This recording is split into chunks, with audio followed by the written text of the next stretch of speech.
question was, how have you created kind of a destination where people want to travel? That's actually probably our biggest thing we're working on right now. To be real honest, we don't have flights into our airport really from anywhere other than Southwest Florida. So we're an hour and a half east of Minneapolis, St. Paul. So we do really work hard to try and pull that consumer over. For us, Minneapolis is our closest destination market. So for us to drive to Minneapolis for the last Friday night, I drove up, we went to a concert, I drove home. That's no big deal for us to run to the cities and back. But for Minneapolis, they think coming to Wisconsin is like they need to pack 4 days worth of clothes just to drive here and back. So talking about proximity is really, really important. But something that we're leaning into a little bit heavier this year is selling our community. Because we're not Myrtle Beach, but we're really stinking cool. So as we build out and really invite that guest to come for all 3 days, we're like, yeah, we've got the music and the music is cool. But for us, rather than being like, well, we have a beanbag tournament and a hammock area, that's great. What we're really trying to do is encourage those itineraries for the entire weekend.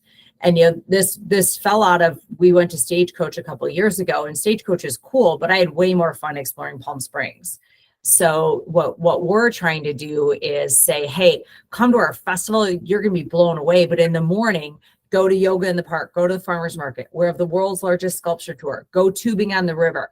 We have 6 golf courses right here. So creating a weekend itinerary that makes not only the festival attractive, but the entire destination attractive. So yeah, we're not Myrtle Beach, but drivability wise, if you're driving from 2 to 2.5 hours away, yes, we've got the festival, but we have all this really other cool things that happen here that you can do that you probably never even knew existed. So we do try to sell our community as a destination above and beyond just the festival. And there was a philosophy for a long time, like we don't want to tell anybody about anything else because we want them to be here the whole time spending their money. And so we just had to let go of that and say, look, if you don't want to get here till 3-4 o'clock in the afternoon, that's okay. Go see the sculpture tour in the morning, or, visit some of our favorite shops. So you see, like each one of us builds out our favorite itinerary.